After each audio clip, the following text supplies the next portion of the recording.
Hello, hello, and welcome back to the Going Off Track podcast. I'm Catherine, that's Emily, and Spain was an event. Oh, Spain, Spain, Spain. I think I told Catherine, I was like, so we have more overtaking in the first lap than we did in all of Monaco. 100%. This is great. Love. Yeah, this was exciting. And I knew it was going to be because it's Barcelona, but we're finally like racing again. Yeah, and it was also exciting in some ways that we certainly didn't expect, especially those last 7 laps, which we'll get to. But it was a breath of fresh air to actually have a race that was something that you wanted to watch for the entire time and not, hey, it's Monaco, let's look at some boats. I mean, I'm not going to lie. There were 10 to 12, 15 laps that were just like, yeah, the middle of the race happened. was not thrilling. Like, we'll talk about Kimi in more depth in a little bit, that poor kid, but Kimi did give us some intriguing entertainment toward the end right there. Well, I would almost like to thank the Mercedes power unit. It wasn't even Right. Kimi. Yeah, But no, I think thank you for making that point clear, because none of the issues that Kimi has had with racing in this entire triple header has been his fault. No, and that's so unfortunate, especially we've said this before, a young rookie trying to build confidence, especially at tracks that he's been to before, raced on, in lower series or just tested at. I think it's a real knock to the confidence when you keep having issues. And of course you're going to be like, oh, well, it's the power unit, but still, as a high competitive athlete, you're going to question everything and wonder where things went wrong, how you could have improved, why this was why this was the outcome. So I think it's really, really hard on rookies, especially when things like this happen. Yeah, exactly. But yeah, super exciting to be back racing. And yeah, the power unit really just brought it back. As soon as it happened, I literally jumped up and I was like, okay, here we go. We've got like 7 laps left. This is going to be insane. I can't wait. I also, speaking of when the timing of that safety car, I loved Lewis. Lewis has obviously been like on it with radio calls lately, with everything going on between him and his race engineer, which everything's totally fine. They have a great working relationship. They promise Everything is fine. Fine in the sense of like everybody at Ferrari loves what's going on with their lives every single day of the race season. But I loved how Lewis pointed out, like, so how much longer are we going to be under safety car? Because the longer that they were under safety car, the better off Oscar and Lando were at the front, especially in a position where basically everybody had the opportunity to pit and put on fresh tires. Well, I was even saying, watching it this morning, I was like, why have they not unlapped yet? Like it feels like they went 4 laps too long just to even unlap. Yeah, they took forever to unlap, and then Liam Lawson, who was in the front of the back markers, who had to get back to Gasly, he was taking his sweet time to get back, and that's part of like I think it's kind of the underrated part of the safety car process, is that lapped cars get to unlap themselves under the safety car, but then you do have to wait for those unlapped cars to reach the back of the front pack. Yeah, and there was just a big spread, and I don't know, it was annoying. I think they went way too long. Lewis even called it out, but it seems like they've kind of been doing that lately too. Like, just really, I don't know if it's like taking extra precaution or what, but it just feels like the safety cars have been out much longer this year than last year. Yeah, and I do think this is a hallmark of Rui Marquez, who's he's the new race director. He's been race director since the end of last year. He had some major screw-ups in some races late last year regarding safety cars, which we've talked about. But I think he's just an extra cautious race director. And that also doesn't even speak to how long it actually took for them to remove Kimi Antonelli's car from the track, because that also could take some time. Yeah, but it looked like they got him out of there pretty quickly. But I don't know who actually knows like the timing and when they show stuff. So. I mean, he hopped right out of the car as soon as it was parked on that variable. Yeah, exactly. Well, before we get into too much more of the race, I think we just owe it to ourselves to lightly graze the podium because it wasn't that exciting. Acknowledge the podium because it exists. Exactly. It was there. They placed. Congrats. So yeah. Oscar Piastri. So this is kind of cool and an interesting stat, which like I never would have thought of. So he is the first McLaren driver to have 8 consecutive podiums since Lewis Hamilton. So we all forget Lewis Hamilton started his career not at Mercedes. He was a McLaren driver at one point. And there's actually only one other driver besides those two to do it at McLaren, and that's Senna. So I know we all talk about how Lando is the number one driver and Lando this, Lando that, but Oscar Piastri has, what, 3-4 years under his belt. Not even. This This is his third three. season. It is 3. Yeah. He has 3 seasons under his belt. He has more, to me, it seems like he has a better springboard into being a world champion than Lando does. He has a much higher ceiling. Right. And we called it that he would be world champion before Lando, if Lando ever becomes one at all. Right. But this is just like another kind of tick in that column of he's a really good driver and he's in a really good car. So exactly. That's super exciting for him. Yeah, and not only has he, really made an impact as soon as he set foot at McLaren once McLaren fixed the car issues of 2023, but he also has done, he has outpaced Lando in a significantly faster period than Lando has done in his career, because Lando has been around since 2019 and Oscar is doing this much faster, which of course is definitely playing in Lando's head. Oh, for sure. And I mean, so going to Lando, I mean, he did get P2. He's still getting points. He's still driving well. It is unfortunate that these two are going to end up really just competing with each other, which who knows how that's going to happen with, it's not going to end well. I don't think it will, but you never know. I really think it's down to these two. I think Max is really struggling with the car.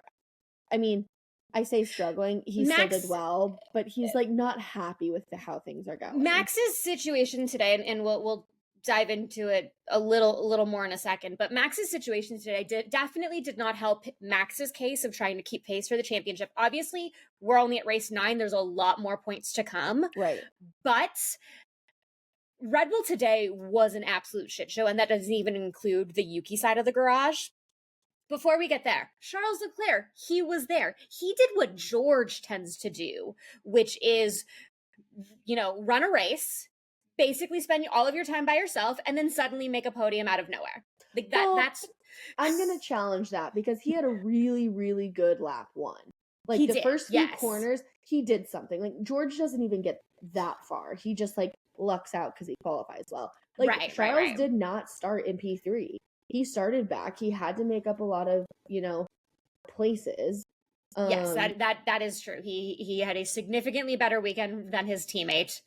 Shocker. Yeah, I mean, that's still a whole thing too, but I think we need to give Charles a little bit of credit because he did have to fight off Max at some point. The safety car really kind of changed things, but I still think Charles ran a great race. Was it completely noteworthy? No, but neither was Oscar or Lando's drive either. No one on the podium, I think, was season-worthy highlight reel.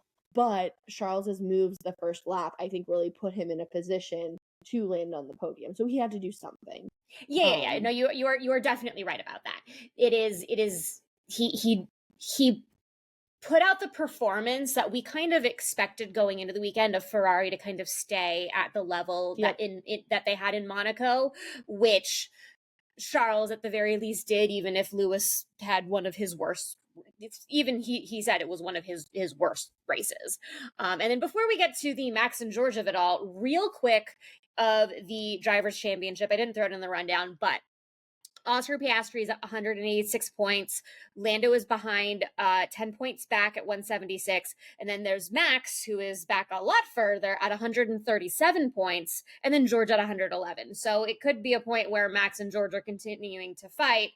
But the rivalry of the Max and George of it all, I think you and I agree, is mostly in George's head.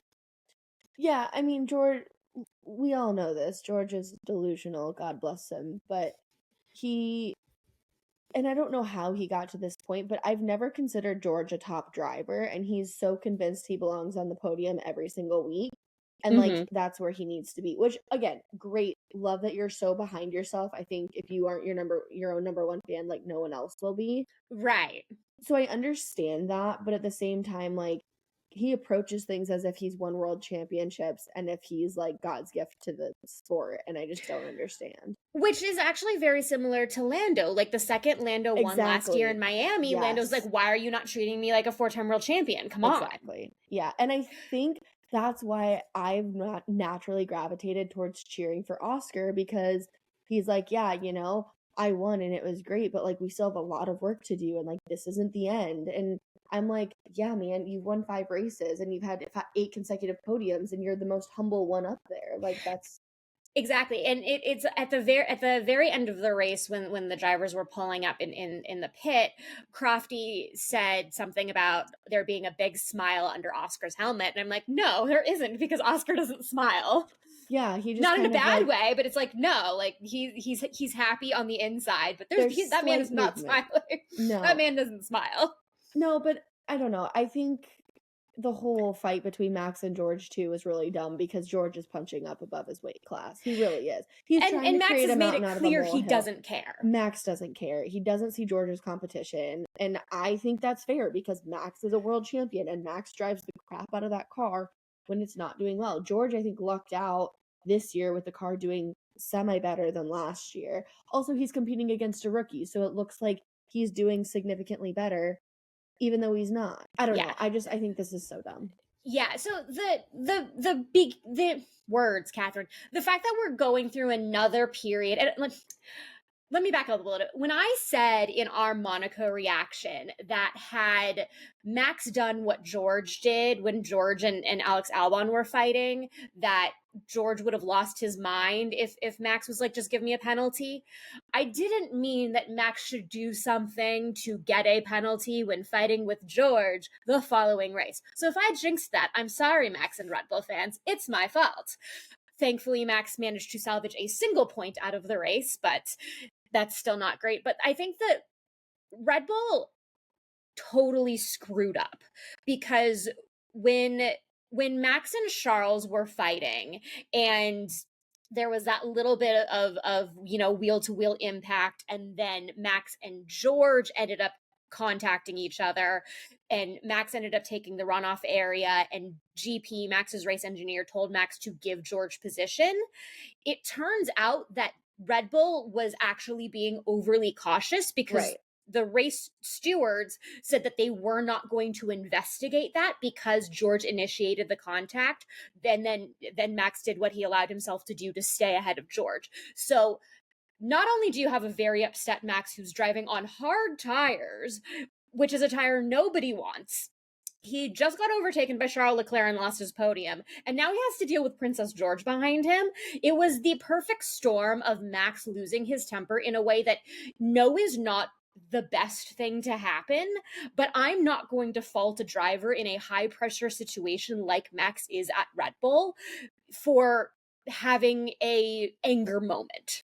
Right, but I do, and I know he's not your favorite person, but I do want to look at what Nico Rosberg said, because he said, like, looking from just like what we can see, it looks like Max hit him intentionally. It really does. Yes. And that's bad. Like, I don't care how angry or frustrated you are, you can't start doing that, because that ruins the sport. No, you're totally right there. I think that Max is a much better driver, much better athlete, much better sportsman, and that's so below him. Yeah, no, you're right. It 100% is. And it's not that I don't like Nico Rosberg. Nico Rosberg was just like particularly insufferable this weekend. Did not enjoy him on the broadcast. Usually do enjoy him on the broadcast. But no, yeah, Max driving angry in this way is not good for the sport at all. No. But I can see how it compounded, and it's definitely one of those things where Max saw the line. He has now seen the line, and he needs to know never to cross that line again, because that's where you're going to get even bigger problems and even bigger penalties. And, bringing in Mohammed Ben Sulayem, who we all know Max loves, and that is his favorite person in the world. Yeah. But no, it'll just be interesting to see how, like, Max bounces back. Also, I don't think it's helpful that, like, the media is going to run with this, and Max hates everything that the media has to say and everything they make up, and they make mountains out of molehills. Especially since we have 2 weeks until Canada, this is the only thing that they're going to talk about. Yeah, yeah. It's gonna be stupid. the other thing alongside of this is the race stewards, the FIA, have given Max 3 penalty points, which takes him to 11. As we know with Kevin Magnussen last year, the magic number is 12. So Max is a point away from a race ban. I'm not sure when Max's penalty points start to come off because they do expire a year to when they are assigned. So I'm not sure how long Max is going to be in this time where he only has 1 point of buffer. But I have a tiny tinfoil hat conspiracy here that this might actually be beneficial for Red Bull in a very weird roundabout way that won't help them in either championship drivers or constructors. But from a let's see how Isack Hadjar does in the Red Bull standpoint, it's going to be, oh no, Max has to take another week off. Guess Isack Hadjar is going to have to sit in Max's car, and we'll see how Isack and Yuki shape up against each other. How tragic. But see, I don't know if they would do that because you can only have so many drivers in a car. And like they've already had 2 drivers sit in Lawson's car this year. So then they'd be at 2 for Isaac's car as well. And like what if like I don't know because I think it's only 3. So like do you really want to put yourself in that position where you are pigeonholing yourself? But here's the thing. If Max is unavailable for a race, they're not going to do what Aston Martin did today and only run one Aston Martin. They will run 2 reserve cars. Driver. They do have reserve drivers. Yeah, but the reserve driver is Iwasa, who would not go straight to the Red Bull. Iwasa would reserve driver at VCarb, and they would call up one of the VCarb drivers, and the VCarb driver who hasn't been called up yet is Isack Hadjar. And with the way Isack has been driving lately, that's the one they're going to call up. They're not going to call Lawson back up, and I don't think they could. No, it wouldn't be Lawson, but I mean, if it's only for one race, isn't it?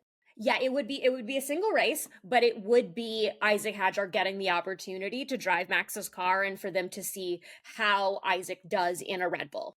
Obviously, Maybe. with like no practice and no experience, but I think logistically and just like for morale purposes, I think they would do Iwasa.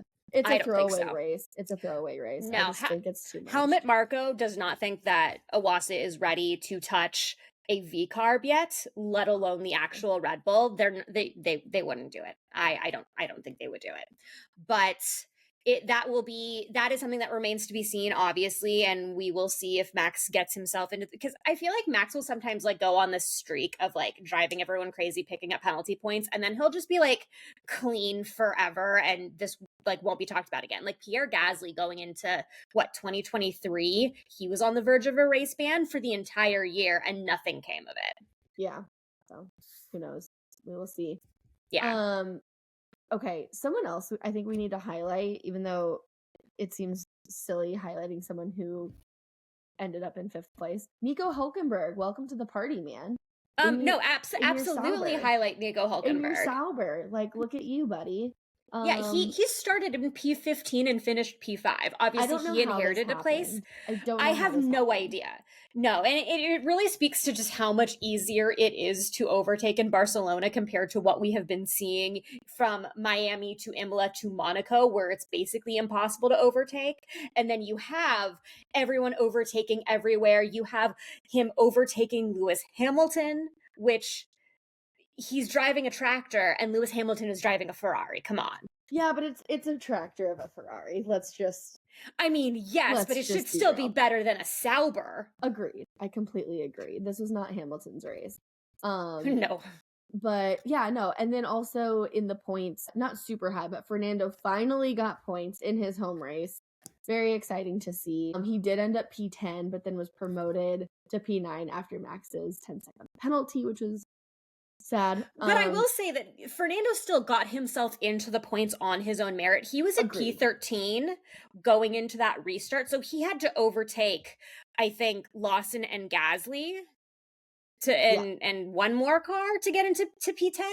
So, like, hello, Fernando. We're so happy you're here. Please stay. Yeah. Well, I don't love him staying in P9. I would love to see him higher, obviously. Yes. We love Fernando Alonso, but welcome to the points. We've been waiting all season. Yeah. And now Aston Martin and Stake are actually even on points. Stake is ahead in the standings there in P8, Aston in P9, and Alpine has moved down to P10 because of all of these points that these back markers are getting, which we continue to say is going to make the I'd say 6 through 10 portion of the constructors very, very interesting. Yep. Especially once we get to like post summer break, we could see a lot of movement. And for those of you who are newer, a lot of movement even in those lower standings means millions of dollars in prize money that they'll be able to put into the cars for next year. Yeah. Okay, that's all the good things I have to say about this race, because I think everyone else was just a huge disappointment. It was whatever. We've already talked about Kimi Antonelli's power unit taking a dump on him again and giving this kid a complex. And then what I don't think anybody had on their bingo cards was being haunted from a 2023 bicycle accident from Lance Stroll, who I have a lot of questions about how this went about, because for those of you who don't remember, prior to the 2023 season, Lance Stroll was in a biking accident and broke his wrist. If you remember, that's the beginning of Drive to Survive. We had some really poignant commentary from Daddy Stroll about how much he loves his son. And that was like what led off at the first episode into that Drive to Survive season. I believe that was season 6. And Lance Stroll came back. He was ready for the season opener. Lando Norris made a masturbatory joke about, Lance's capabilities after surgery. And then we just kind of forgot about it because the Aston Martin story that year was Fernando Alonso, and then it stopped becoming Fernando Alonso. And now the wrists are apparently still hurting so much that he could not race today.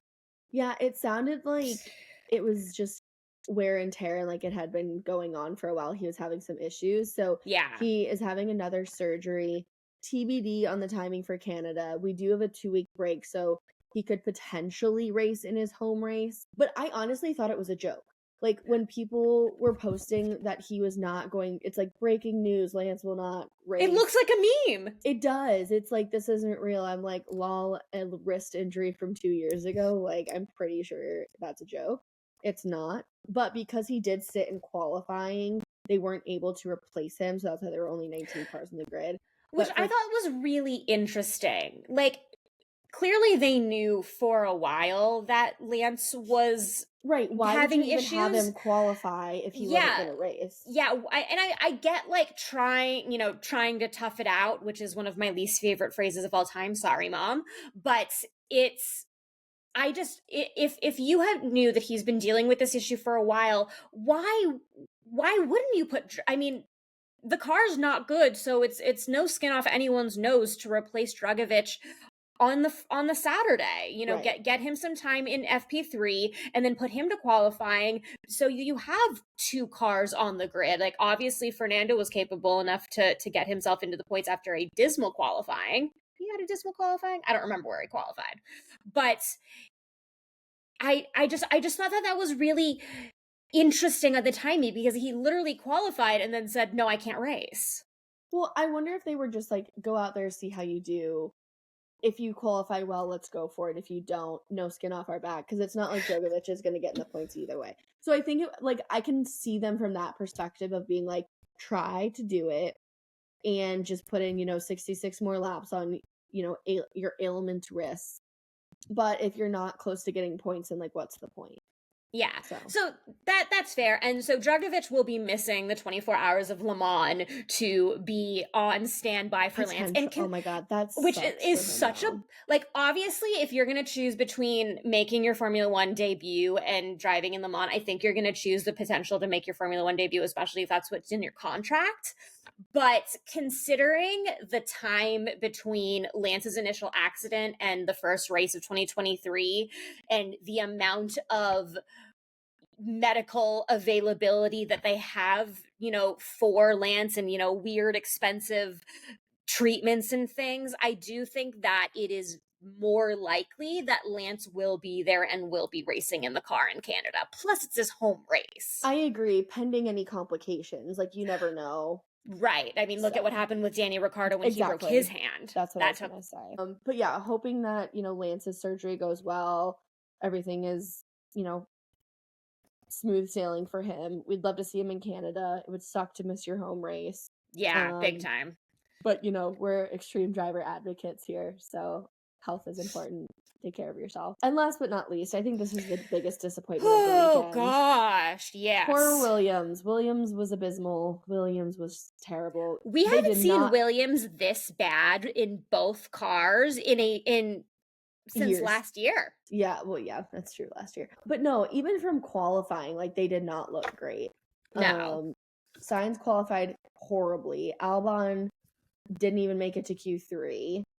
And it just kind of went downhill from there. There was damage on the cars. They like couldn't keep their wings from getting messed up, being hit. It was a lot of V-carb versus Williams angst. I think it was mostly Lawson versus the Williamses. Agreed. Which didn't help. And then Alex Albon also sort of did the double DNF type of thing, where they were about to retire the car when Alex's penalty came in, and they sent him back out for a final lap after serving a penalty pit stop, which had Alex, had they wheeled the car back into the garage and the penalty came down, they would have put him back in the car and sent him out for another couple of laps to serve those penalties like Checo did in Suzuka.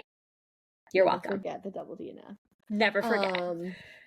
Okay, yeah, but so my hope is that they can kind of turn it around, and maybe it's just a one-off fluke for Williams. I don't know if they were trying upgrades this weekend or if what happened, but it was just uncharacteristic for Williams. Like you were saying, we haven't seen him look like this at all this season. I don't think it's cause for concern yet. No. But I truly hope this is a one-off weekend that they do. Yeah, it's like not every team can be perfect every race. Even in 2023, Max lost in Singapore and Red Bull lost in Singapore.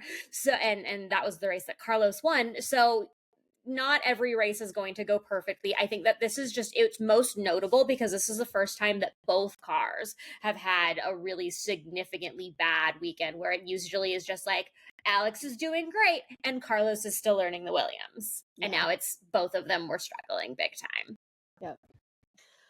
Oh, well, speaking of struggling, our predictions every single week. They're so incredibly hard to do. I hope you guys know we had another guest picker this week and they also did not get anything right. So just goes to show it's not just us, it's everybody. But something we do continue to get semi-right is pole. So we both makes it easy. It does. We both ended up picking Oscar. Oscar did get pole, so we each picked up a point there. Yeah, I think Podium, it's now 7-6. Yeah, we're very close. Our standings. We're not doing great. So. No. And then for podium, it's Oscar, Lando, Charles. You had Max, Oscar, Lando. I had Max, Oscar, Charles.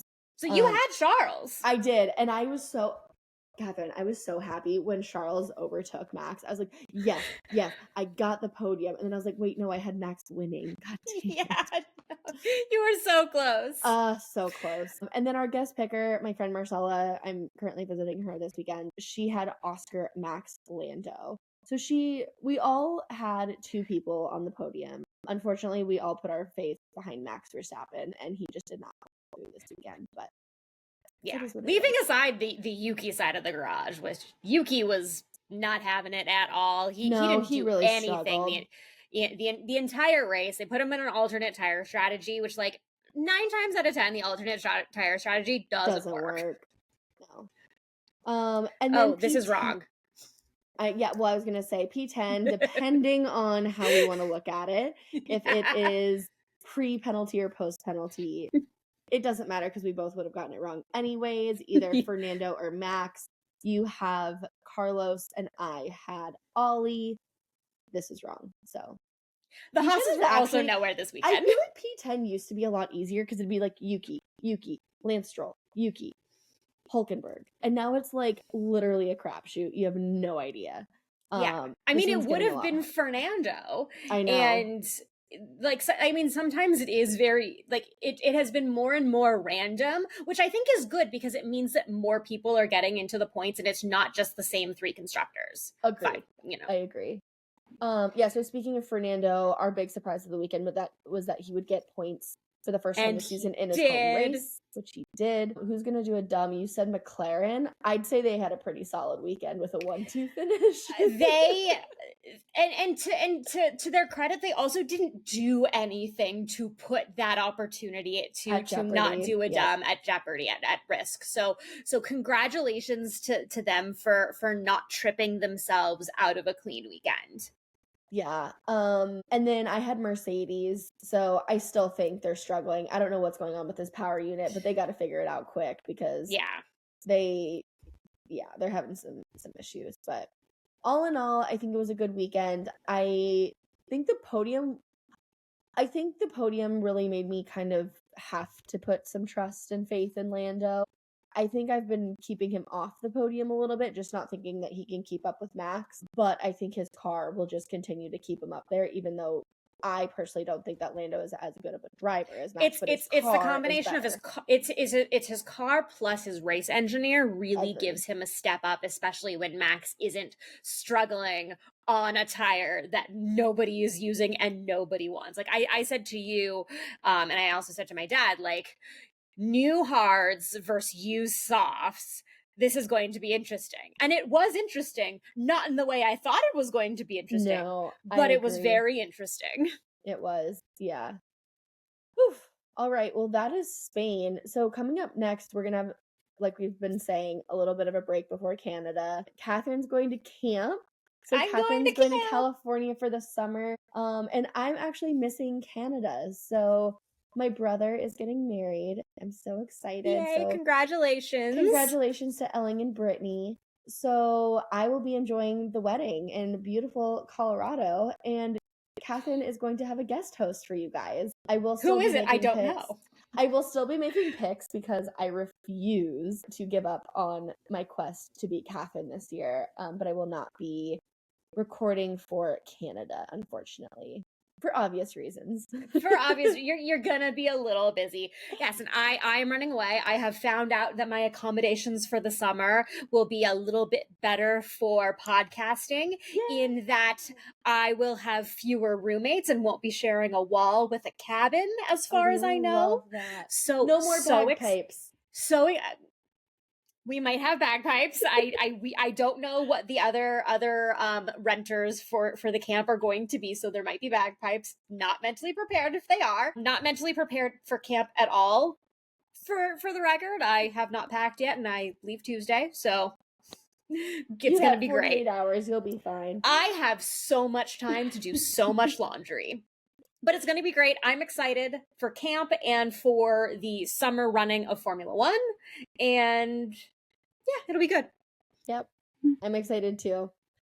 Well, that is it for Spain Grand Prix 2025. Thanks for going off track with us, guys.